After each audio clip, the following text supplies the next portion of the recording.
Hello and welcome back to Ruby Minutes. This is video 3 in our 3-part series, beginning with static type checking into your Ruby codebase. In videos 1 and 2, we initialized sorbet into our codebase, and we added and ran our initial checks on our codebase for code quality and code conformity. In this video, we're going to add signatures to our methods in our SMS class. So let's get started. So where we left off last time was we moved the logger class, we removed the private constant reference, and we also moved the request method in the namespace class, which handles the actual request to our API, moved it out of the private interface and moved it into the public interface.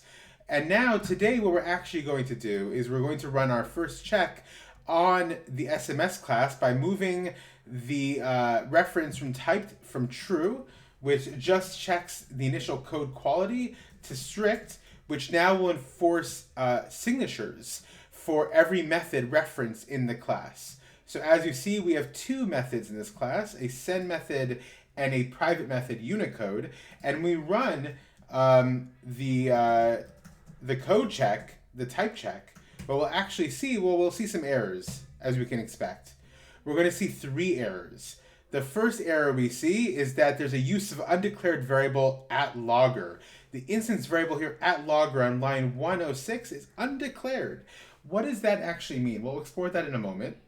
And then we also see what we're expecting. This function does not have a sig, does not have a signature. Function send, the method send on line 100, and also the method on line 114, the private method Unicode, also does not have a signature. So we need to add signatures for the send method and for the Unicode method, and we need to figure out what to do with this undeclared instance variable at logger. So let's actually take a look at the at logger first, because that's one that's a bit out of the norm for the other two. So if we take a look at the error reference, we'll open that up together. Error code number 6002,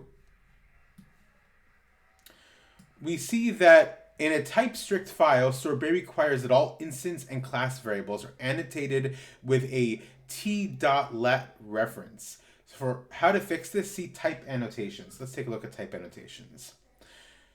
Type annotations for methods provide using a signature method, right? Providing signatures for our methods.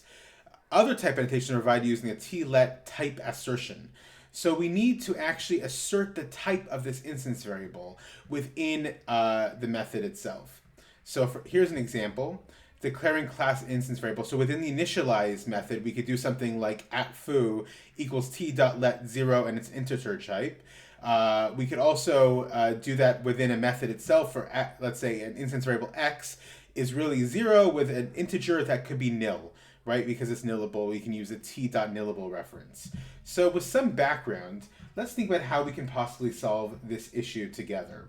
So we reference at logger here on line 106, but we actually don't declare it before we reference it. So in strict type checking, we actually need to declare every instance variable its type before we reference it. So let's do that.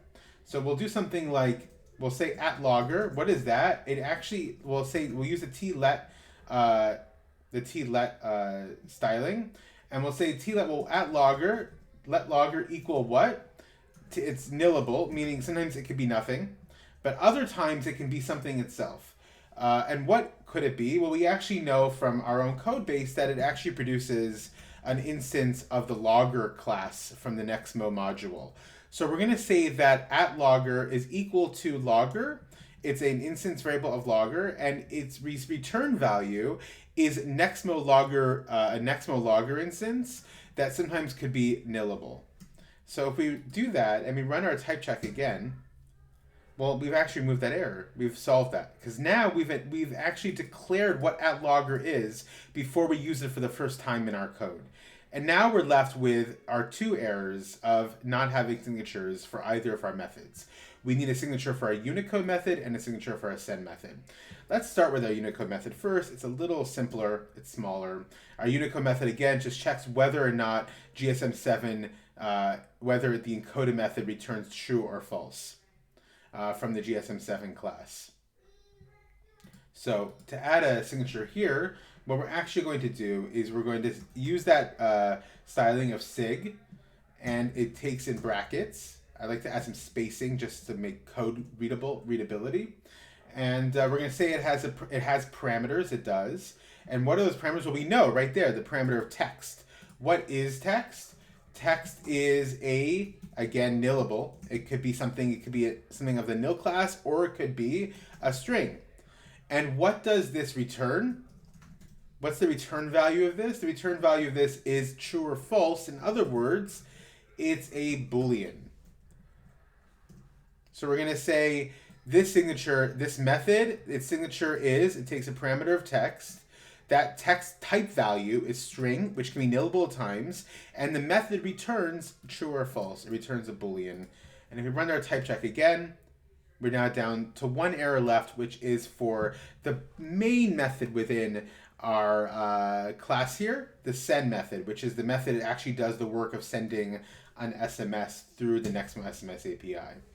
And so this method is actually fascinating because, as we can see from the comments here, this method takes in a bunch of different parameters that the API offers. Some of them are required, like the from parameter and the to parameter, but most of them are actually optional.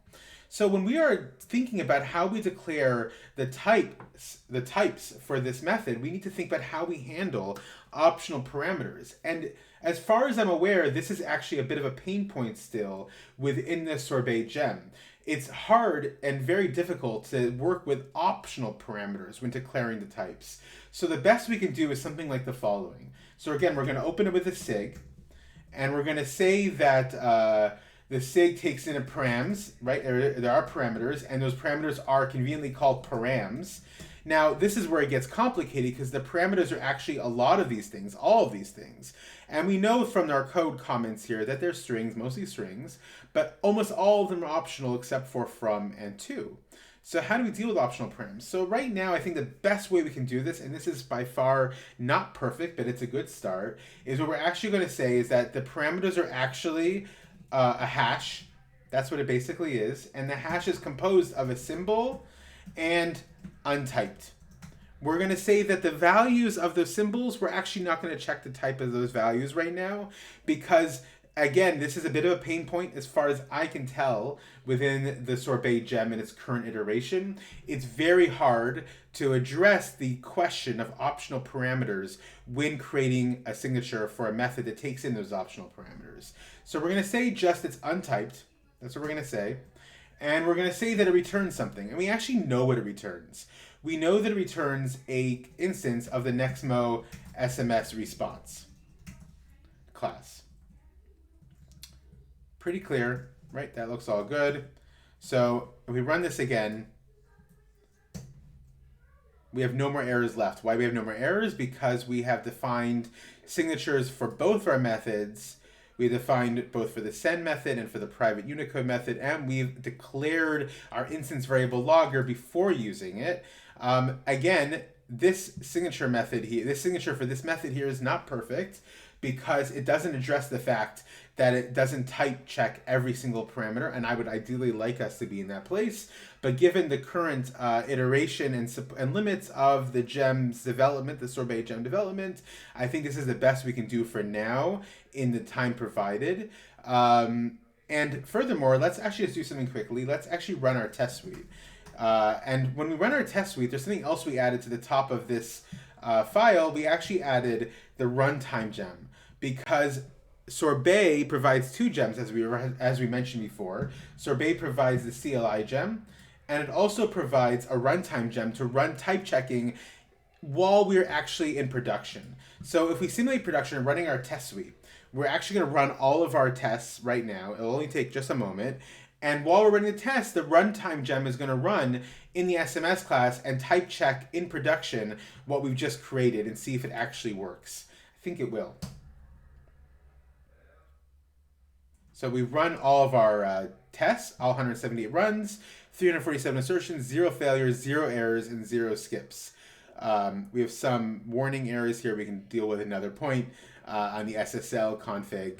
But nonetheless, the type checking in runtime has also passed in addition to in its development. So to reiterate, we've added signatures for the two methods. We've declared our instance variable, And at this point, we have really initialized ourselves and begun our process of adding type checking into the Ruby code base. I hope this video series was helpful for you, and I look forward to hearing how you are introducing or thinking about type checking in Ruby.